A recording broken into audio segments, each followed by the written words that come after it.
आज रात घर में चलने दो 11 मुखी हनुमान ज्वाला मंत्र छुपा तंत्र खुद बाहर आएगा भक्तों। आज की यह रात्रि साधारण नहीं है। यदि आपके घर में बिना कारण कलह, रुकावट, डर, बेचैनी या कामों में बार बार बाधा आ रही है तो समझ लीजिए कोई ना कोई नकारात्मक ऊर्जा सक्रिय है। आज रात 11 मुखी हनुमान जी का यह ज्वाला मंत्र अपने घर में धीमी ध्वनि में चलने दें। जैसे ही यह मंत्र गूंजेगा, अदृश्य तांत्रिक प्रभाव और छुपी हुई नकारात्मक शक्तियां स्वयं प्रकट होकर समाप्त होने लगेंगी। हनुमान जी की दिव्य अग्नि आपके घर के चारों ओर रक्षा कवच बना देगी, जिससे भूत, प्रेत बाधा, काला प्रभाव और गुप्त शत्रु की चाल निष्फल हो जाएगी। जो लोग आपकी उन्नति से जलते हैं या मन ही मन आपका अहित चाहते हैं, उनकी नकारात्मक सोच उसी ज्वाला में भस्म होने लगेगी। भक्तों, आज रात सोते समय इस मंत्र को अवश्य चलाएं और 11 से 21 रात तक निरंतर सुने। चमत्कारिक परिवर्तन स्वयं अनुभव करेंगे। कमेंट में जय 11 मुखी हनुमान लिखकर अपनी अर्जी उनके चरणों में अर्पित करें। वीडियो को लाइक और शेयर करें ताकि और भक्तों तक यह दिव्य सुरक्षा पहुंचे। अब मंत्र उच्चारण पाठ प्रारंभ करते हैं। ओम हनुमते रुद्ररूपाय अग्निज्वालाय शत्रुतंत्रद प्रचंडनाशाय स्वाहा।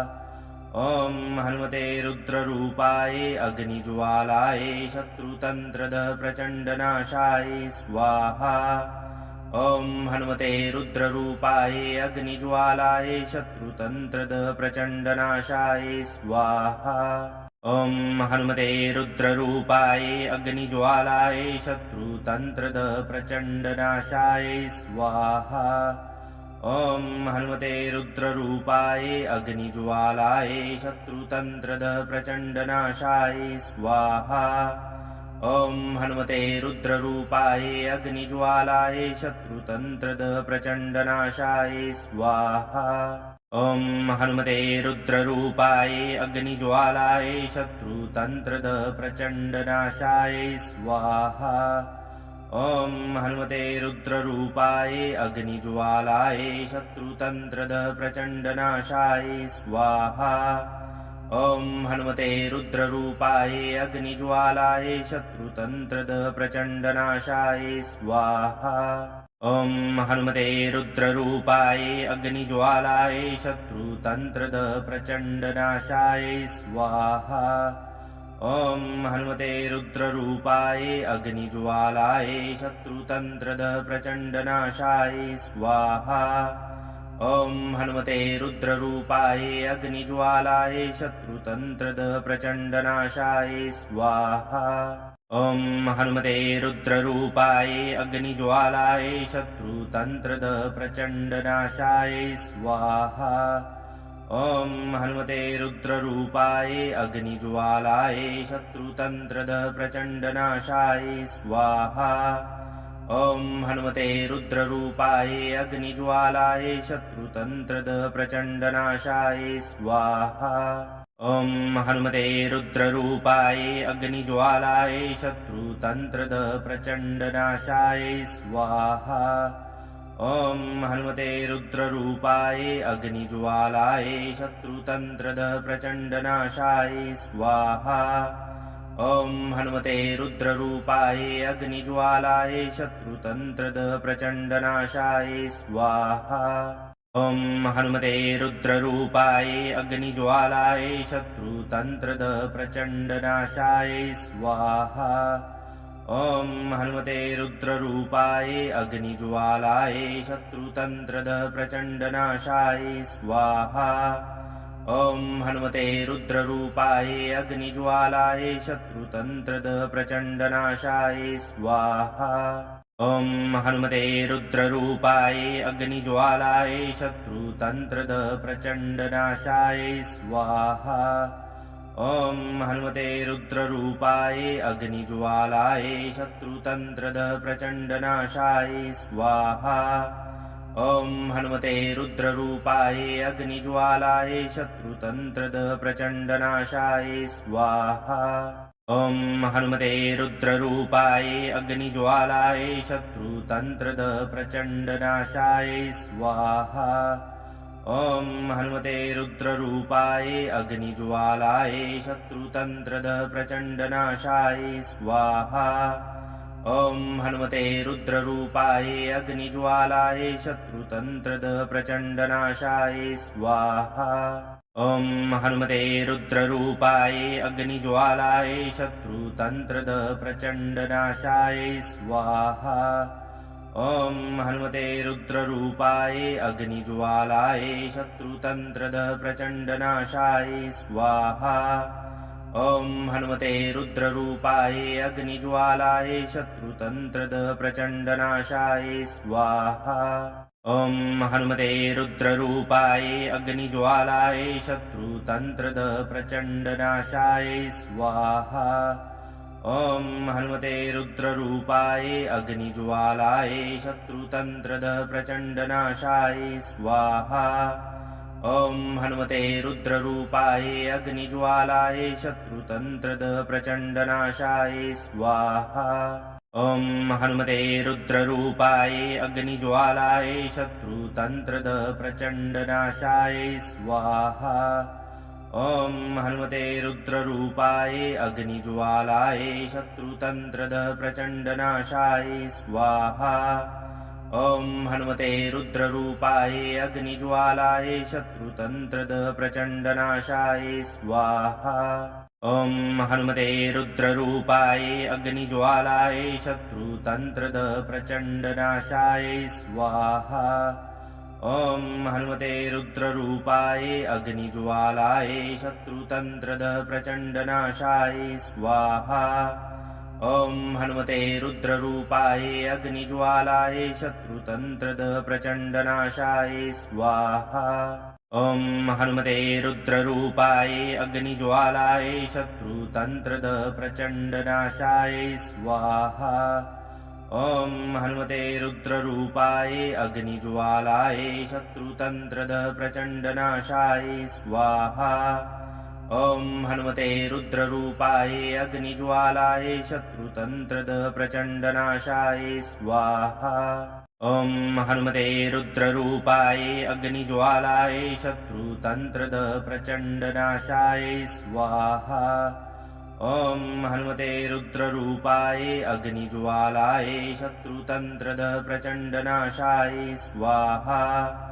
ॐ हनुमते रुद्ररूपाय अग्निज्वालाय शत्रुतन्त्रद प्रचण्डनाशाय स्वाहा।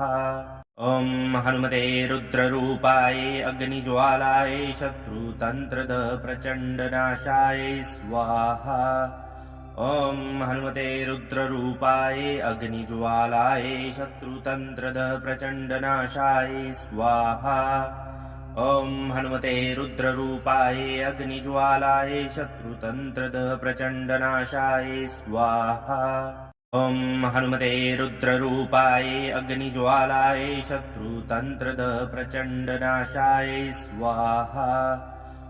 ॐ हनुमते रुद्ररूपाय अग्निज्वालाय शत्रुतन्त्रद प्रचण्डनाशाय स्वाहा। ॐ हनुमते रुद्ररूपाय अग्निज्वालाय शत्रुतन्त्रद प्रचण्डनाशाय स्वाहा। ॐ हनुमते रुद्ररूपाय अग्निज्वालाय शत्रुतन्त्रद प्रचण्डनाशाय स्वाहा। ॐ हनुमते रुद्ररूपाय अग्निज्वालाय शत्रुतन्त्रद प्रचण्डनाशाय स्वाहा। ॐ हनुमते रुद्ररूपाय अग्निज्वालाय शत्रुतन्त्रद प्रचण्डनाशाय स्वाहा। ॐ हनुमते रुद्ररूपाय अग्निज्वालाय शत्रुतन्त्रद प्रचण्डनाशाय स्वाहा। ॐ हनुमते रुद्ररूपाय अग्निज्वालाय शत्रुतन्त्रद प्रचण्डनाशाय स्वाहा। ॐ हनुमते रुद्ररूपाय अग्निज्वालाय शत्रुतन्त्रद प्रचण्डनाशाय स्वाहा। ॐ हनुमते रुद्ररूपाय अग्निज्वालाय शत्रुतन्त्रद प्रचण्डनाशाय स्वाहा। ॐ हनुमते रुद्ररूपाय अग्निज्वालाय शत्रुतन्त्रद प्रचण्डनाशाय स्वाहा। ॐ हनुमते रुद्ररूपाय अग्निज्वालाय शत्रुतन्त्रद प्रचण्डनाशाय स्वाहा। ॐ हनुमते रुद्ररूपाय अग्निज्वालाय शत्रुतन्त्रद प्रचण्डनाशाय स्वाहा। ॐ हनुमते रुद्ररूपाय अग्निज्वालाय शत्रुतन्त्रद प्रचण्डनाशाय स्वाहा। ॐ हनुमते रुद्ररूपाय अग्निज्वालाय शत्रुतन्त्रद प्रचण्डनाशाय स्वाहा। ॐ हनुमते रुद्ररूपाय अग्निज्वालाय शत्रुतन्त्रद प्रचण्डनाशाय स्वाहा। ॐ हनुमते रुद्ररूपाय अग्निज्वालाय शत्रुतन्त्रद प्रचण्डनाशाय स्वाहा। ॐ हनुमते रुद्ररूपाय अग्निज्वालाय शत्रुतन्त्रद प्रचण्डनाशाय स्वाहा। ॐ हनुमते रुद्ररूपाय अग्निज्वालाय शत्रुतन्त्रद प्रचण्डनाशाय स्वाहा। ॐ हनुमते रुद्ररूपाय अग्निज्वालाय शत्रुतन्त्रद प्रचण्डनाशाय स्वाहा। ॐ हनुमते रुद्ररूपाय अग्निज्वालाय शत्रुतन्त्रद प्रचण्डनाशाय स्वाहा। ॐ हनुमते रुद्ररूपाय अग्निज्वालाय शत्रुतन्त्रद प्रचण्डनाशाय स्वाहा। ॐ हनुमते रुद्ररूपाय अग्निज्वालाय शत्रुतन्त्रद प्रचण्डनाशाय स्वाहा। ॐ हनुमते रुद्ररूपाय अग्निज्वालाय शत्रुतन्त्रद प्रचण्डनाशाय स्वाहा। ॐ हनुमते रुद्ररूपाय अग्निज्वालाय शत्रुतन्त्रद प्रचण्डनाशाय स्वाहा। ॐ हनुमते रुद्ररूपाय अग्निज्वालाय शत्रुतन्त्रद प्रचण्डनाशाय स्वाहा। ॐ हनुमते रुद्ररूपाय अग्निज्वालाय शत्रुतन्त्रद प्रचण्डनाशाय स्वाहा। ॐ हनुमते रुद्ररूपाय अग्निज्वालाय शत्रुतन्त्रद प्रचण्डनाशाय स्वाहा। ॐ हनुमते रुद्ररूपाय अग्निज्वालाय शत्रुतन्त्रद प्रचण्डनाशाय स्वाहा। ॐ हनुमते रुद्ररूपाय अग्निज्वालाय शत्रुतन्त्रद प्रचण्डनाशाय स्वाहा। ॐ हनुमते रुद्ररूपाय अग्निज्वालाय शत्रुतन्त्रद प्रचण्डनाशाय स्वाहा। ॐ हनुमते रुद्ररूपाय अग्निज्वालाय शत्रुतन्त्रद प्रचण्डनाशाय स्वाहा। ॐ हनुमते रुद्ररूपाय अग्निज्वालाय शत्रुतन्त्रद प्रचण्डनाशाय स्वाहा। ॐ हनुमते रुद्ररूपाय अग्निज्वालाय शत्रुतन्त्रद प्रचण्डनाशाय स्वाहा। ॐ हनुमते रुद्ररूपाय अग्निज्वालाय शत्रुतन्त्रद प्रचण्डनाशाय स्वाहा। ॐ हनुमते रुद्ररूपाय अग्निज्वालाय शत्रुतन्त्रद प्रचण्डनाशाय स्वाहा। ॐ हनुमते रुद्ररूपाय अग्निज्वालाय शत्रुतन्त्रद प्रचण्डनाशाय स्वाहा। ॐ हनुमते रुद्ररूपाय अग्निज्वालाय शत्रुतन्त्रद प्रचण्डनाशाय स्वाहा। ॐ हनुमते रुद्ररूपाय अग्निज्वालाय शत्रुतन्त्रद प्रचण्डनाशाय स्वाहा। ॐ हनुमते रुद्ररूपाय अग्निज्वालाय शत्रुतन्त्रद प्रचण्डनाशाय स्वाहा।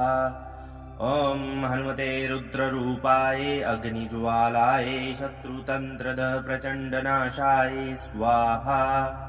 ॐ हनुमते रुद्ररूपाय अग्निज्वालाय शत्रुतन्त्रद प्रचण्डनाशाय स्वाहा।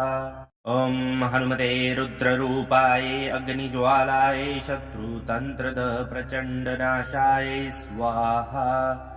ॐ हनुमते रुद्ररूपाय अग्निज्वालाय शत्रुतन्त्रद प्रचण्डनाशाय स्वाहा। ॐ हनुमते रुद्ररूपाय अग्निज्वालाय शत्रुतन्त्रद प्रचण्डनाशाय स्वाहा।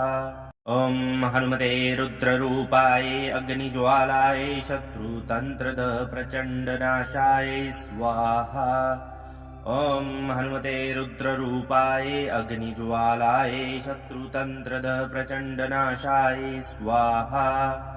ॐ हनुमते रुद्ररूपाय अग्निज्वालाय शत्रुतन्त्रद प्रचण्डनाशाय स्वाहा ॐ हनुमते रुद्ररूपाय अग्निज्वालाय शत्रुतन्त्रद प्रचण्डनाशाय स्वाहा ॐ हनुमते रुद्ररूपाय अग्निज्वालाय शत्रुतन्त्रद प्रचण्डनाशाय स्वाहा ॐ हनुमते रुद्ररूपाय अग्निज्वालाय शत्रुतन्त्रद प्रचण्डनाशाय स्वाहा ॐ हनुमते रुद्ररूपाय अग्निज्वालाय शत्रुतन्त्रद प्रचण्डनाशाय स्वाहा ॐ हनुमते रुद्ररूपाय अग्निज्वालाय शत्रुतन्त्रद प्रचण्डनाशाय स्वाहा ॐ हनुमते रुद्ररूपाय अग्निज्वालाय शत्रुतन्त्रद प्रचण्डनाशाय स्वाहा ॐ हनुमते रुद्ररूपाय अग्निज्वालाय शत्रुतन्त्रद प्रचण्डनाशाय स्वाहा ॐ हनुमते रुद्ररूपाय अग्निज्वालाय शत्रुतन्त्रद प्रचण्डनाशाय स्वाहा ॐ हनुमते रुद्ररूपाय अग्निज्वालाय शत्रुतन्त्रद प्रचण्डनाशाय स्वाहा ॐ हनुमते रुद्ररूपाय अग्निज्वालाय शत्रुतन्त्रद प्रचण्डनाशाय स्वाहा ॐ हनुमते रुद्ररूपाय अग्निज्वालाय शत्रुतन्त्रद प्रचण्डनाशाय स्वाहा ॐ हनुमते रुद्ररूपाय अग्निज्वालाय शत्रुतन्त्रद प्रचण्डनाशाय स्वाहा ॐ हनुमते रुद्ररूपाय अग्निज्वालाय शत्रुतन्त्रद प्रचण्डनाशाय स्वाहा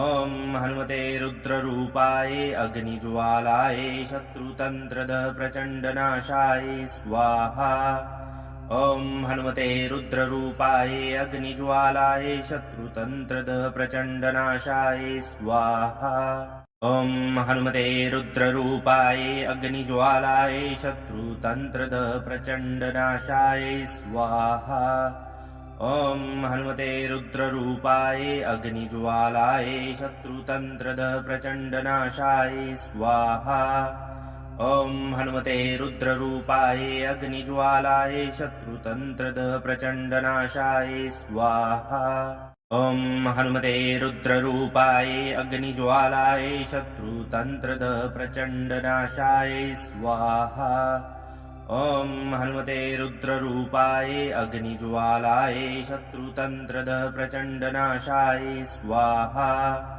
ॐ हनुमते रुद्ररूपाय अग्निज्वालाय शत्रुतन्त्रद प्रचण्डनाशाय स्वाहा ॐ हनुमते रुद्ररूपाय अग्निज्वालाय शत्रुतन्त्रद प्रचण्डनाशाय स्वाहा ॐ हनुमते रुद्ररूपाय अग्निज्वालाय शत्रुतन्त्रद प्रचण्डनाशाय स्वाहा ॐ हनुमते रुद्ररूपाय अग्निज्वालाय शत्रुतन्त्रद प्रचण्डनाशाय स्वाहा ॐ हनुमते रुद्ररूपाय अग्निज्वालाय शत्रुतन्त्रद प्रचण्डनाशाय स्वाहा ॐ हनुमते रुद्ररूपाय अग्निज्वालाय शत्रुतन्त्रद प्रचण्डनाशाय स्वाहा ॐ हनुमते रुद्ररूपाय अग्निज्वालाय शत्रुतन्त्रद प्रचण्डनाशाय स्वाहा ॐ हनुमते रुद्ररूपाय अग्निज्वालाय शत्रुतन्त्रद प्रचण्डनाशाय स्वाहा ॐ हनुमते रुद्ररूपाय अग्निज्वालाय शत्रुतन्त्रद प्रचण्डनाशाय स्वाहा ॐ हनुमते रुद्ररूपाय अग्निज्वालाय शत्रुतन्त्रद प्रचण्डनाशाय स्वाहा ॐ हनुमते रुद्ररूपाय अग्निज्वालाय शत्रुतन्त्रद प्रचण्डनाशाय स्वाहा ॐ हनुमते रुद्ररूपाय अग्निज्वालाय शत्रुतन्त्रद प्रचण्डनाशाय स्वाहा ॐ हनुमते रुद्ररूपाय अग्निज्वालाय शत्रुतन्त्रद प्रचण्डनाशाय स्वाहा ॐ हनुमते रुद्ररूपाय अग्निज्वालाय शत्रुतन्त्रद प्रचण्डनाशाय स्वाहा। ॐ हनुमते रुद्ररूपाय अग्निज्वालाय शत्रुतन्त्रद प्रचण्डनाशाय स्वाहा। ॐ हनुमते रुद्ररूपाय अग्निज्वालाय शत्रुतन्त्रद प्रचण्डनाशाय स्वाहा। ॐ हनुमते रुद्ररूपाय अग्निज्वालाय शत्रुतन्त्रद प्रचण्डनाशाय स्वाहा। ॐ हनुमते रुद्ररूपाय अग्निज्वालाय शत्रुतन्त्रद प्रचण्डनाशाय स्वाहा। ॐ हनुमते रुद्ररूपाय अग्निज्वालाय शत्रुतन्त्रद प्रचण्डनाशाय स्वाहा। ॐ हनुमते रुद्ररूपाय अग्निज्वालाय शत्रुतन्त्रद प्रचण्डनाशाय स्वाहा। ॐ हनुमते रुद्ररूपाय अग्निज्वालाय शत्रुतन्त्रद प्रचण्डनाशाय स्वाहा। ॐ हनुमते रुद्ररूपाय अग्निज्वालाय शत्रुतन्त्रद प्रचण्डनाशाय स्वाहा। ॐ हनुमते रुद्ररूपाय अग्निज्वालाय शत्रुतन्त्रद प्रचण्डनाशाय स्वाहा। ॐ हनुमते रुद्ररूपाय अग्निज्वालाय शत्रुतन्त्रद प्रचण्डनाशाय स्वाहा। ॐ हनुमते रुद्ररूपाय अग्निज्वालाय शत्रुतन्त्रद प्रचण्डनाशाय स्वाहा। ॐ हनुमते रुद्ररूपाय अग्निज्वालाय शत्रुतन्त्रद प्रचण्डनाशाय स्वाहा। ॐ हनुमते रुद्ररूपाय अग्निज्वालाय शत्रुतन्त्रद प्रचण्डनाशाय स्वाहा। ॐ हनुमते रुद्ररूपाय अग्निज्वालाय शत्रुतन्त्रद प्रचण्डनाशाय स्वाहा। ॐ हनुमते रुद्ररूपाय अग्निज्वालाय शत्रुतन्त्रद प्रचण्डनाशाय स्वाहा। ॐ हनुमते रुद्ररूपाय अग्निज्वालाय शत्रुतन्त्रद प्रचण्डनाशाय स्वाहा। ॐ हनुमते रुद्ररूपाय अग्निज्वालाय शत्रुतन्त्रद प्रचण्डनाशाय स्वाहा। ॐ हनुमते रुद्ररूपाय अग्निज्वालाय शत्रुतन्त्रद प्रचण्डनाशाय स्वाहा। ॐ हनुमते रुद्ररूपाय अग्निज्वालाय शत्रुतन्त्रद प्रचण्डनाशाय स्वाहा। ॐ हनुमते रुद्ररूपाय अग्निज्वालाय शत्रुतन्त्रद प्रचण्डनाशाय स्वाहा। ॐ हनुमते रुद्ररूपाय अग्निज्वालाय शत्रुतन्त्रद प्रचण्डनाशाय स्वाहा। ॐ हनुमते रुद्ररूपाय अग्निज्वालाय शत्रुतन्त्रद प्रचण्डनाशाय स्वाहा। ॐ हनुमते रुद्ररूपाय अग्निज्वालाय शत्रुतन्त्रद प्रचण्डनाशाय स्वाहा। ॐ हनुमते रुद्ररूपाय अग्निज्वालाय शत्रुतन्त्रद प्रचण्डनाशाय स्वाहा। ॐ हनुमते रुद्ररूपाय अग्निज्वालाय शत्रुतन्त्रद प्रचण्डनाशाय स्वाहा। ॐ हनुमते रुद्ररूपाय अग्निज्वालाय शत्रुतन्त्रद प्रचण्डनाशाय स्वाहा। ॐ हनुमते रुद्ररूपाय अग्निज्वालाय शत्रुतन्त्रद प्रचण्डनाशाय स्वाहा। ॐ हनुमते रुद्ररूपाय अग्निज्वालाय शत्रुतन्त्रद प्रचण्डनाशाय स्वाहा। ॐ हनुमते रुद्ररूपाय अग्निज्वालाय शत्रुतन्त्रद प्रचण्डनाशाय स्वाहा। ॐ हनुमते रुद्ररूपाय अग्निज्वालाय शत्रुतन्त्रद प्रचण्डनाशाय स्वाहा। ॐ हनुमते रुद्ररूपाय अग्निज्वालाय शत्रुतन्त्रद प्रचण्डनाशाय स्वाहा। ॐ हनुमते रुद्ररूपाय अग्निज्वालाय शत्रुतन्त्रद प्रचण्डनाशाय स्वाहा। ॐ हनुमते रुद्ररूपाय अग्निज्वालाय शत्रुतन्त्रद प्रचण्डनाशाय स्वाहा।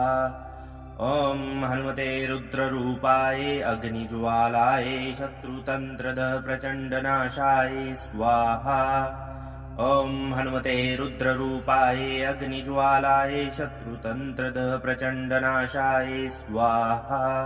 ॐ हनुमते रुद्ररूपाय अग्निज्वालाय शत्रुतन्त्रदः प्रचण्डनाशाय स्वाहा। ॐ हनुमते रुद्ररूपाय अग्निज्वालाय शत्रुतन्त्रदः प्रचण्डनाशाय स्वाहा। ॐ हनुमते रुद्ररूपाय अग्निज्वालाय शत्रुतन्त्रदः प्रचण्डनाशाय स्वाहा। ॐ हनुमते रुद्ररूपाय अग्निज्वालाय शत्रुतन्त्रदः प्रचण्डनाशाय स्वाहा। ॐ हनुमते रुद्ररूपाय अग्निज्वालाय शत्रुतन्त्रदः प्रचण्डनाशाय स्वाहा। ॐ हनुमते रुद्ररूपाय अग्निज्वालाय शत्रुतन्त्रदः प्रचण्डनाशाय स्वाहा।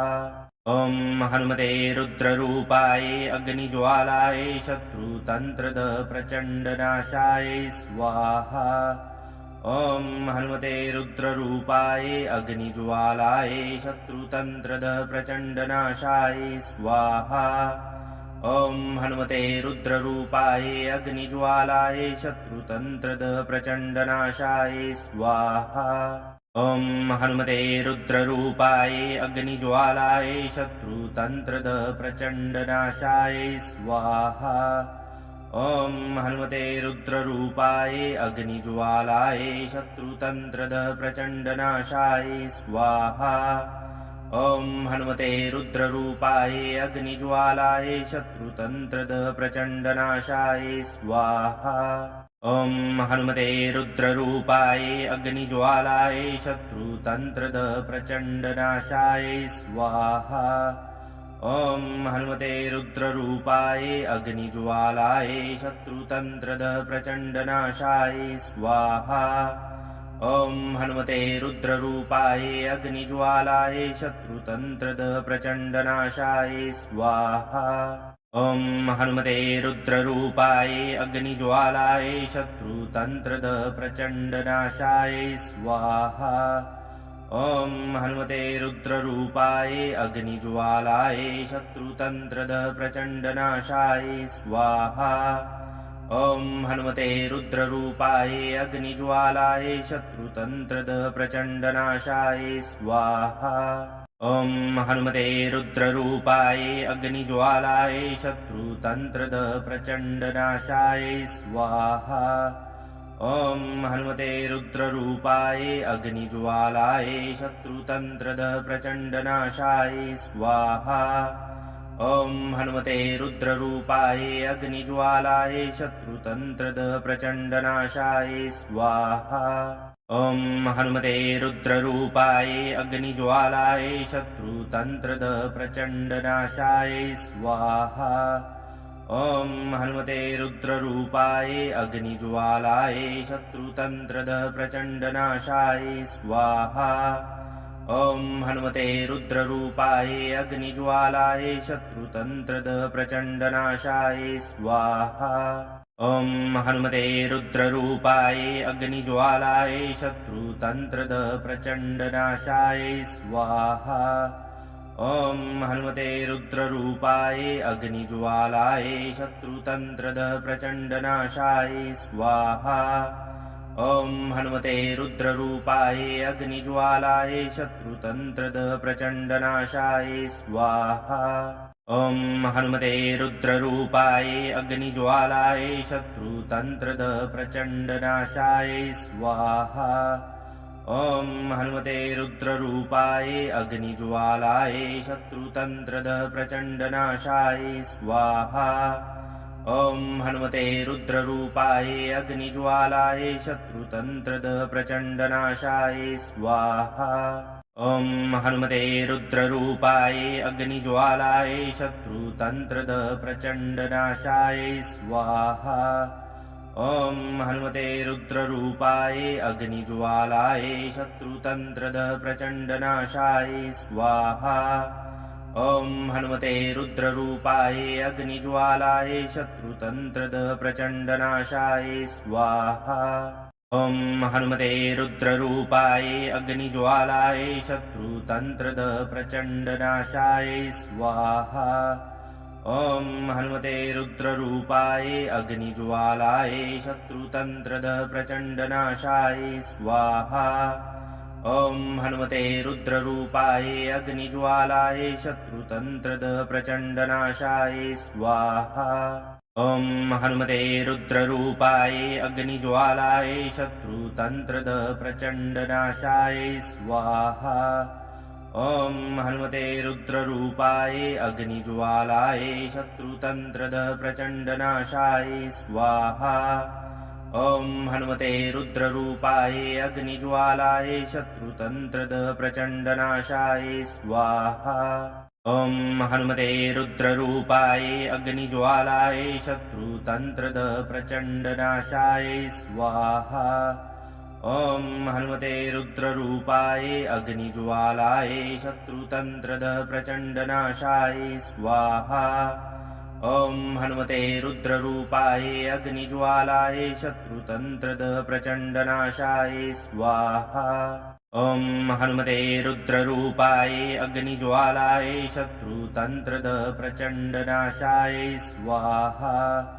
ॐ हनुमते रुद्ररूपाय अग्निज्वालाय शत्रुतन्त्रद प्रचण्डनाशाय स्वाहा। ॐ हनुमते रुद्ररूपाय अग्निज्वालाय शत्रुतन्त्रद प्रचण्डनाशाय स्वाहा। ॐ हनुमते रुद्ररूपाय अग्निज्वालाय शत्रुतन्त्रद प्रचण्डनाशाय स्वाहा। ॐ हनुमते रुद्ररूपाय अग्निज्वालाय शत्रुतन्त्रद प्रचण्डनाशाय स्वाहा। ॐ हनुमते रुद्ररूपाय अग्निज्वालाय शत्रुतन्त्रद प्रचण्डनाशाय स्वाहा।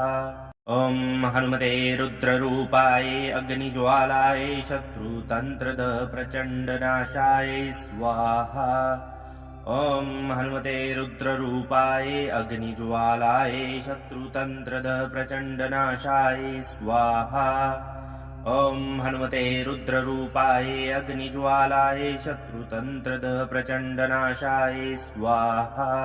ॐ हनुमते रुद्ररूपाय अग्निज्वालाय शत्रुतन्त्रद प्रचण्डनाशाय स्वाहा। ॐ हनुमते रुद्ररूपाय अग्निज्वालाय शत्रुतन्त्रद प्रचण्डनाशाय स्वाहा। ॐ हनुमते रुद्ररूपाय अग्निज्वालाय शत्रुतन्त्रद प्रचण्डनाशाय स्वाहा। ॐ हनुमते रुद्ररूपाय अग्निज्वालाय शत्रुतन्त्रद प्रचण्डनाशाय स्वाहा।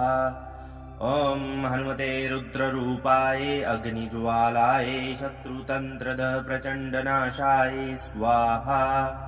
ॐ हनुमते रुद्ररूपाय अग्निज्वालाय शत्रुतन्त्रद प्रचण्डनाशाय स्वाहा।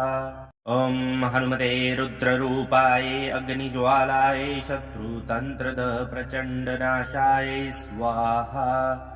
ॐ हनुमते रुद्ररूपाय अग्निज्वालाय शत्रुतन्त्रद प्रचण्डनाशाय स्वाहा। ॐ हनुमते रुद्ररूपाय अग्निज्वालाय शत्रुतन्त्रद प्रचण्डनाशाय स्वाहा। ॐ हनुमते रुद्ररूपाय अग्निज्वालाय शत्रुतन्त्रद प्रचण्डनाशाय स्वाहा। ॐ हनुमते रुद्ररूपाय अग्निज्वालाय शत्रुतन्त्रद प्रचण्डनाशाय स्वाहा। ॐ हनुमते रुद्ररूपाय अग्निज्वालाय शत्रुतन्त्रद प्रचण्डनाशाय स्वाहा। ॐ हनुमते रुद्ररूपाय अग्निज्वालाय शत्रुतन्त्रद प्रचण्डनाशाय स्वाहा। ॐ हनुमते रुद्ररूपाय अग्निज्वालाय शत्रुतन्त्रद प्रचण्डनाशाय स्वाहा। ॐ हनुमते रुद्ररूपाय अग्निज्वालाय शत्रुतन्त्रद प्रचण्डनाशाय स्वाहा। ॐ हनुमते रुद्ररूपाय अग्निज्वालाय शत्रुतन्त्रद प्रचण्डनाशाय स्वाहा। ॐ हनुमते रुद्ररूपाय अग्निज्वालाय शत्रुतन्त्रद प्रचण्डनाशाय स्वाहा। ॐ हनुमते रुद्ररूपाय अग्निज्वालाय शत्रुतन्त्रद प्रचण्डनाशाय स्वाहा। ॐ हनुमते रुद्ररूपाय अग्निज्वालाय शत्रुतन्त्रद प्रचण्डनाशाय स्वाहा। ॐ हनुमते रुद्ररूपाय अग्निज्वालाय शत्रुतन्त्रद प्रचण्डनाशाय स्वाहा। ॐ हनुमते रुद्ररूपाय अग्निज्वालाय शत्रुतन्त्रद प्रचण्डनाशाय स्वाहा। ॐ हनुमते रुद्ररूपाय अग्निज्वालाय शत्रुतन्त्रद प्रचण्डनाशाय स्वाहा। ॐ हनुमते रुद्ररूपाय अग्निज्वालाय शत्रुतन्त्रद प्रचण्डनाशाय स्वाहा। ॐ हनुमते रुद्ररूपाय अग्निज्वालाय शत्रुतन्त्रद प्रचण्डनाशाय स्वाहा। ॐ हनुमते रुद्ररूपाय अग्निज्वालाय शत्रुतन्त्रद प्रचण्डनाशाय स्वाहा। ॐ हनुमते रुद्ररूपाय अग्निज्वालाय शत्रुतन्त्रद प्रचण्डनाशाय स्वाहा। ॐ हनुमते रुद्ररूपाय अग्निज्वालाय शत्रुतन्त्रद प्रचण्डनाशाय स्वाहा। ॐ हनुमते रुद्ररूपाय अग्निज्वालाय शत्रुतन्त्रद प्रचण्डनाशाय स्वाहा। ॐ हनुमते रुद्ररूपाय अग्निज्वालाय शत्रुतन्त्रद प्रचण्डनाशाय स्वाहा। ॐ हनुमते रुद्ररूपाय अग्निज्वालाय शत्रुतन्त्रद प्रचण्डनाशाय स्वाहा। ॐ हनुमते रुद्ररूपाय अग्निज्वालाय शत्रुतन्त्रद प्रचण्डनाशाय स्वाहा। ॐ हनुमते रुद्ररूपाय अग्निज्वालाय शत्रुतन्त्रद प्रचण्डनाशाय स्वाहा। ॐ हनुमते रुद्ररूपाय अग्निज्वालाय शत्रुतन्त्रद प्रचण्डनाशाय स्वाहा। ॐ हनुमते रुद्ररूपाय अग्निज्वालाय शत्रुतन्त्रद प्रचण्डनाशाय स्वाहा। ॐ हनुमते रुद्ररूपाय अग्निज्वालाय शत्रुतन्त्रद प्रचण्डनाशाय स्वाहा। ॐ हनुमते रुद्ररूपाय अग्निज्वालाय शत्रुतन्त्रद प्रचण्डनाशाय स्वाहा। ॐ हनुमते रुद्ररूपाय अग्निज्वालाय शत्रुतन्त्रद प्रचण्डनाशाय स्वाहा। ॐ हनुमते रुद्ररूपाय अग्निज्वालाय शत्रुतन्त्रद प्रचण्डनाशाय स्वाहा। ॐ हनुमते रुद्ररूपाय अग्निज्वालाय शत्रुतन्त्रद प्रचण्डनाशाय स्वाहा। ॐ हनुमते रुद्ररूपाय अग्निज्वालाय शत्रुतन्त्रद प्रचण्डनाशाय स्वाहा। ॐ हनुमते रुद्ररूपाय अग्निज्वालाय शत्रुतन्त्रद प्रचण्डनाशाय स्वाहा। ॐ हनुमते रुद्ररूपाय अग्निज्वालाय शत्रुतन्त्रद प्रचण्डनाशाय स्वाहा। ॐ हनुमते रुद्ररूपाय अग्निज्वालाय शत्रुतन्त्रद प्रचण्डनाशाय स्वाहा। ॐ हनुमते रुद्ररूपाय अग्निज्वालाय शत्रुतन्त्रद प्रचण्डनाशाय स्वाहा। ॐ हनुमते रुद्ररूपाय अग्निज्वालाय शत्रुतन्त्रद प्रचण्डनाशाय स्वाहा। ॐ हनुमते रुद्ररूपाय अग्निज्वालाय शत्रुतन्त्रद प्रचण्डनाशाय स्वाहा। ॐ हनुमते रुद्ररूपाय अग्निज्वालाय शत्रुतन्त्रद प्रचण्डनाशाय स्वाहा। ॐ हनुमते रुद्ररूपाय अग्निज्वालाय शत्रुतन्त्रद प्रचण्डनाशाय स्वाहा। ॐ हनुमते रुद्ररूपाय अग्निज्वालाय शत्रुतन्त्रद प्रचण्डनाशाय स्वाहा। ॐ हनुमते रुद्ररूपाय अग्निज्वालाय शत्रुतन्त्रद प्रचण्डनाशाय स्वाहा। ॐ हनुमते रुद्ररूपाय अग्निज्वालाय शत्रुतन्त्रद प्रचण्डनाशाय स्वाहा। ॐ हनुमते रुद्ररूपाय अग्निज्वालाय शत्रुतन्त्रद प्रचण्डनाशाय स्वाहा। ॐ हनुमते रुद्ररूपाय अग्निज्वालाय शत्रुतन्त्रद प्रचण्डनाशाय स्वाहा। ॐ हनुमते रुद्ररूपाय अग्निज्वालाय शत्रुतन्त्रद प्रचण्डनाशाय स्वाहा। ॐ हनुमते रुद्ररूपाय अग्निज्वालाय शत्रुतन्त्रद प्रचण्डनाशाय स्वाहा। ॐ हनुमते रुद्ररूपाय अग्निज्वालाय शत्रुतन्त्रद प्रचण्डनाशाय स्वाहा। ॐ हनुमते रुद्ररूपाय अग्निज्वालाय शत्रुतन्त्रद प्रचण्डनाशाय स्वाहा। ॐ हनुमते रुद्ररूपाय अग्निज्वालाय शत्रुतन्त्रद प्रचण्डनाशाय स्वाहा। ॐ हनुमते रुद्ररूपाय अग्निज्वालाय शत्रुतन्त्रद प्रचण्डनाशाय स्वाहा। ॐ हनुमते रुद्ररूपाय अग्निज्वालाय शत्रुतन्त्रद प्रचण्डनाशाय स्वाहा। ॐ हनुमते रुद्ररूपाय अग्निज्वालाय शत्रुतन्त्रद प्रचण्डनाशाय स्वाहा। ॐ हनुमते रुद्ररूपाय अग्निज्वालाय शत्रुतन्त्रद प्रचण्डनाशाय स्वाहा। ॐ हनुमते रुद्ररूपाय अग्निज्वालाय शत्रुतन्त्रद प्रचण्डनाशाय स्वाहा। ॐ हनुमते रुद्ररूपाय अग्निज्वालाय शत्रुतन्त्रद प्रचण्डनाशाय स्वाहा। ॐ हनुमते रुद्ररूपाय अग्निज्वालाय शत्रुतन्त्रद प्रचण्डनाशाय स्वाहा। ॐ हनुमते रुद्ररूपाय अग्निज्वालाय शत्रुतन्त्रद प्रचण्डनाशाय स्वाहा। ॐ हनुमते रुद्ररूपाय अग्निज्वालाय शत्रुतन्त्रद प्रचण्डनाशाय स्वाहा। ॐ हनुमते रुद्ररूपाय अग्निज्वालाय शत्रुतन्त्रद प्रचण्डनाशाय स्वाहा। ॐ हनुमते रुद्ररूपाय अग्निज्वालाय शत्रुतन्त्रद प्रचण्डनाशाय स्वाहा। ॐ हनुमते रुद्ररूपाय अग्निज्वालाय शत्रुतन्त्रद प्रचण्डनाशाय स्वाहा।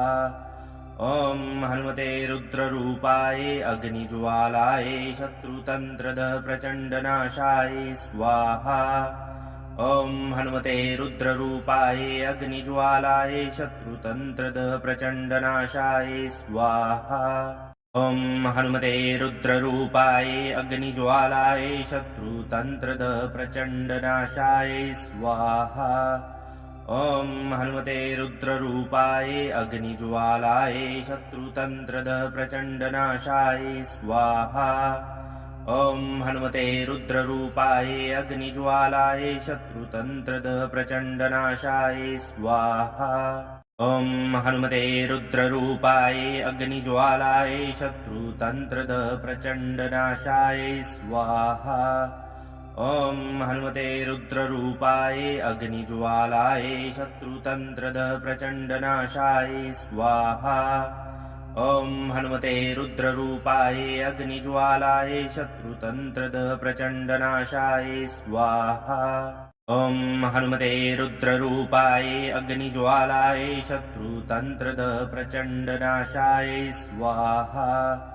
ॐ हनुमते रुद्ररूपाय अग्निज्वालाय शत्रुतन्त्रद प्रचण्डनाशाय स्वाहा।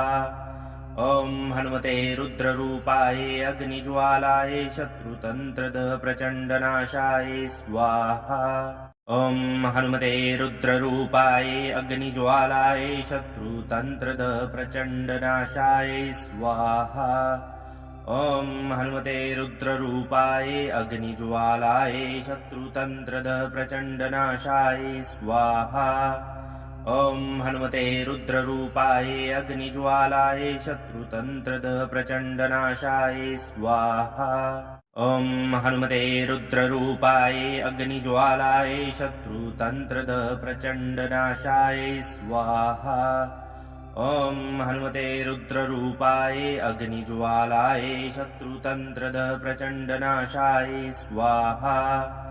ॐ हनुमते रुद्ररूपाय अग्निज्वालाय शत्रुतन्त्रद प्रचण्डनाशाय स्वाहा। ॐ हनुमते रुद्ररूपाय अग्निज्वालाय शत्रुतन्त्रद प्रचण्डनाशाय स्वाहा। ॐ हनुमते रुद्ररूपाय अग्निज्वालाय शत्रुतन्त्रद प्रचण्डनाशाय स्वाहा। ॐ हनुमते रुद्ररूपाय अग्निज्वालाय शत्रुतन्त्रद प्रचण्डनाशाय स्वाहा। ॐ हनुमते रुद्ररूपाय अग्निज्वालाय शत्रुतन्त्रद प्रचण्डनाशाय स्वाहा। ॐ हनुमते रुद्ररूपाय अग्निज्वालाय शत्रुतन्त्रद प्रचण्डनाशाय स्वाहा। ॐ हनुमते रुद्ररूपाय अग्निज्वालाय शत्रुतन्त्रद प्रचण्डनाशाय स्वाहा। ॐ हनुमते रुद्ररूपाय अग्निज्वालाय शत्रुतन्त्रद प्रचण्डनाशाय स्वाहा। ॐ हनुमते रुद्ररूपाय अग्निज्वालाय शत्रुतन्त्रद प्रचण्डनाशाय स्वाहा। ॐ हनुमते रुद्ररूपाय अग्निज्वालाय शत्रुतन्त्रद प्रचण्डनाशाय स्वाहा। ॐ हनुमते रुद्ररूपाय अग्निज्वालाय शत्रुतन्त्रद प्रचण्डनाशाय स्वाहा। ॐ हनुमते रुद्ररूपाय अग्निज्वालाय शत्रुतन्त्रद प्रचण्डनाशाय स्वाहा। ॐ हनुमते रुद्ररूपाय अग्निज्वालाय शत्रुतन्त्रद प्रचण्डनाशाय स्वाहा। ॐ हनुमते रुद्ररूपाय अग्निज्वालाय शत्रुतन्त्रद प्रचण्डनाशाय स्वाहा। ॐ हनुमते रुद्ररूपाय अग्निज्वालाय शत्रुतन्त्रद प्रचण्डनाशाय स्वाहा। ॐ हनुमते रुद्ररूपाय अग्निज्वालाय शत्रुतन्त्रद प्रचण्डनाशाय स्वाहा। ॐ हनुमते रुद्ररूपाय अग्निज्वालाय शत्रुतन्त्रद प्रचण्डनाशाय स्वाहा। ॐ हनुमते रुद्ररूपाय अग्निज्वालाय शत्रुतन्त्रद प्रचण्डनाशाय स्वाहा। ॐ हनुमते रुद्ररूपाय अग्निज्वालाय शत्रुतन्त्रद प्रचण्डनाशाय स्वाहा। ॐ हनुमते रुद्ररूपाय अग्निज्वालाय शत्रुतन्त्रद प्रचण्डनाशाय स्वाहा। ॐ हनुमते रुद्ररूपाय अग्निज्वालाय शत्रुतन्त्रद प्रचण्डनाशाय स्वाहा। ॐ हनुमते रुद्ररूपाय अग्निज्वालाय शत्रुतन्त्रद प्रचण्डनाशाय स्वाहा। ॐ हनुमते रुद्ररूपाय अग्निज्वालाय शत्रुतन्त्रद प्रचण्डनाशाय स्वाहा। ॐ हनुमते रुद्ररूपाय अग्निज्वालाय शत्रुतन्त्रद प्रचण्डनाशाय स्वाहा। ॐ हनुमते रुद्ररूपाय अग्निज्वालाय शत्रुतन्त्रद प्रचण्डनाशाय स्वाहा। ॐ हनुमते रुद्ररूपाय अग्निज्वालाय शत्रुतन्त्रद प्रचण्डनाशाय स्वाहा। ॐ हनुमते रुद्ररूपाय अग्निज्वालाय शत्रुतन्त्रद प्रचण्डनाशाय स्वाहा। ॐ हनुमते रुद्ररूपाय अग्निज्वालाय शत्रुतन्त्रद प्रचण्डनाशाय स्वाहा। ॐ हनुमते रुद्ररूपाय अग्निज्वालाय शत्रुतन्त्रद प्रचण्डनाशाय स्वाहा।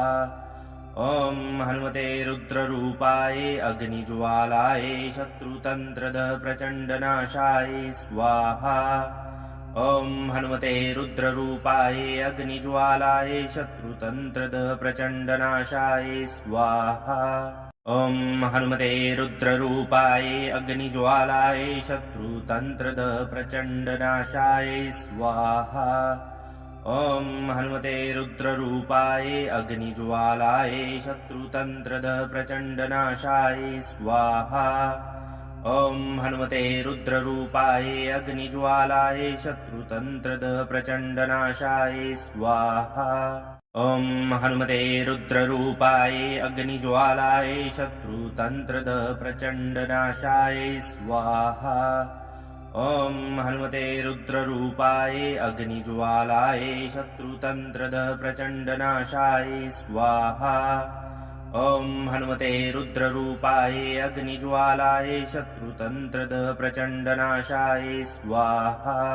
ॐ हनुमते रुद्ररूपाय अग्निज्वालाय शत्रुतन्त्रद प्रचण्डनाशाय स्वाहा। ॐ हनुमते रुद्ररूपाय अग्निज्वालाय शत्रुतन्त्रद प्रचण्डनाशाय स्वाहा। ॐ हनुमते रुद्ररूपाय अग्निज्वालाय शत्रुतन्त्रद प्रचण्डनाशाय स्वाहा। ॐ हनुमते रुद्ररूपाय अग्निज्वालाय शत्रुतन्त्रद प्रचण्डनाशाय स्वाहा।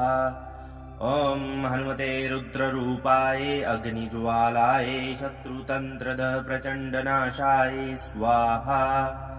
ॐ हनुमते रुद्ररूपाय अग्निज्वालाय शत्रुतन्त्रद प्रचण्डनाशाय स्वाहा। ॐ हनुमते रुद्ररूपाय अग्निज्वालाय शत्रुतन्त्रद प्रचण्डनाशाय स्वाहा। ॐ हनुमते रुद्ररूपाय अग्निज्वालाय शत्रुतन्त्रद प्रचण्डनाशाय स्वाहा। ॐ हनुमते रुद्ररूपाय अग्निज्वालाय शत्रुतन्त्रद प्रचण्डनाशाय स्वाहा। ॐ हनुमते रुद्ररूपाय अग्निज्वालाय शत्रुतन्त्रद प्रचण्डनाशाय स्वाहा। ॐ हनुमते रुद्ररूपाय अग्निज्वालाय शत्रुतन्त्रद प्रचण्डनाशाय स्वाहा। ॐ हनुमते रुद्ररूपाय अग्निज्वालाय शत्रुतन्त्रद प्रचण्डनाशाय स्वाहा। ॐ हनुमते रुद्ररूपाय अग्निज्वालाय शत्रुतन्त्रद प्रचण्डनाशाय स्वाहा। ॐ हनुमते रुद्ररूपाय अग्निज्वालाय शत्रुतन्त्रद प्रचण्डनाशाय स्वाहा। ॐ हनुमते रुद्ररूपाय अग्निज्वालाय शत्रुतन्त्रद प्रचण्डनाशाय स्वाहा। ॐ हनुमते रुद्ररूपाय अग्निज्वालाय शत्रुतन्त्रद प्रचण्डनाशाय स्वाहा। ॐ हनुमते रुद्ररूपाय अग्निज्वालाय शत्रुतन्त्रद प्रचण्डनाशाय स्वाहा। ॐ हनुमते रुद्ररूपाय अग्निज्वालाय शत्रुतन्त्रद प्रचण्डनाशाय स्वाहा। ॐ हनुमते रुद्ररूपाय अग्निज्वालाय शत्रुतन्त्रद प्रचण्डनाशाय स्वाहा। ॐ हनुमते रुद्ररूपाय अग्निज्वालाय शत्रुतन्त्रद प्रचण्डनाशाय स्वाहा। ॐ हनुमते रुद्ररूपाय अग्निज्वालाय शत्रुतन्त्रद प्रचण्डनाशाय स्वाहा। ॐ हनुमते रुद्ररूपाय अग्निज्वालाय शत्रुतन्त्रद प्रचण्डनाशाय स्वाहा। ॐ हनुमते रुद्ररूपाय अग्निज्वालाय शत्रुतन्त्रद प्रचण्डनाशाय स्वाहा। ॐ हनुमते रुद्ररूपाय अग्निज्वालाय शत्रुतन्त्रद प्रचण्डनाशाय स्वाहा। ॐ हनुमते रुद्ररूपाय अग्निज्वालाय शत्रुतन्त्रद प्रचण्डनाशाय स्वाहा। ॐ हनुमते रुद्ररूपाय अग्निज्वालाय शत्रुतन्त्रद प्रचण्डनाशाय स्वाहा। ॐ हनुमते रुद्ररूपाय अग्निज्वालाय शत्रुतन्त्रद प्रचण्डनाशाय स्वाहा। ॐ हनुमते रुद्ररूपाय अग्निज्वालाय शत्रुतन्त्रद प्रचण्डनाशाय स्वाहा। ॐ हनुमते रुद्ररूपाय अग्निज्वालाय शत्रुतन्त्रदः प्रचण्डनाशाय स्वाहा। ॐ हनुमते रुद्ररूपाय अग्निज्वालाय शत्रुतन्त्रदः प्रचण्डनाशाय स्वाहा। ॐ हनुमते रुद्ररूपाय अग्निज्वालाय शत्रुतन्त्रदः प्रचण्डनाशाय स्वाहा। ॐ हनुमते रुद्ररूपाय अग्निज्वालाय शत्रुतन्त्रदः प्रचण्डनाशाय स्वाहा। ॐ हनुमते रुद्ररूपाय अग्निज्वालाय शत्रुतन्त्रदः प्रचण्डनाशाय स्वाहा। ॐ हनुमते रुद्ररूपाय अग्निज्वालाय शत्रुतन्त्रदः प्रचण्डनाशाय स्वाहा। ॐ हनुमते रुद्ररूपाय अग्निज्वालाय शत्रुतन्त्रदः प्रचण्डनाशाय स्वाहा। ॐ हनुमते रुद्ररूपाय अग्निज्वालाय शत्रुतन्त्रदः प्रचण्डनाशाय स्वाहा। ॐ हनुमते रुद्ररूपाय अग्निज्वालाय शत्रुतन्त्रदः प्रचण्डनाशाय स्वाहा। ॐ हनुमते रुद्ररूपाय अग्निज्वालाय शत्रुतन्त्रदः प्रचण्डनाशाय स्वाहा। ॐ हनुमते रुद्ररूपाय अग्निज्वालाय शत्रुतन्त्रदः प्रचण्डनाशाय स्वाहा। ॐ हनुमते रुद्ररूपाय अग्निज्वालाय शत्रुतन्त्रदः प्रचण्डनाशाय स्वाहा। ॐ हनुमते रुद्ररूपाय अग्निज्वालाय शत्रुतन्त्रदः प्रचण्डनाशाय स्वाहा। ॐ हनुमते रुद्ररूपाय अग्निज्वालाय शत्रुतन्त्रदः प्रचण्डनाशाय स्वाहा। ॐ हनुमते रुद्ररूपाय अग्निज्वालाय शत्रुतन्त्रदः प्रचण्डनाशाय स्वाहा। ॐ हनुमते रुद्ररूपाय अग्निज्वालाय शत्रुतन्त्रदः प्रचण्डनाशाय स्वाहा। ॐ हनुमते रुद्ररूपाय अग्निज्वालाय शत्रुतन्त्रदः प्रचण्डनाशाय स्वाहा। ॐ हनुमते रुद्ररूपाय अग्निज्वालाय शत्रुतन्त्रदः प्रचण्डनाशाय स्वाहा। ॐ हनुमते रुद्ररूपाय अग्निज्वालाय शत्रुतन्त्रदः प्रचण्डनाशाय स्वाहा। ॐ हनुमते रुद्ररूपाय अग्निज्वालाय शत्रुतन्त्रदः प्रचण्डनाशाय स्वाहा। ॐ हनुमते रुद्ररूपाय अग्निज्वालाय शत्रुतन्त्रदः प्रचण्डनाशाय स्वाहा। ॐ हनुमते रुद्ररूपाय अग्निज्वालाय शत्रुतन्त्रदः प्रचण्डनाशाय स्वाहा। ॐ हनुमते रुद्ररूपाय अग्निज्वालाय शत्रुतन्त्रदः प्रचण्डनाशाय स्वाहा।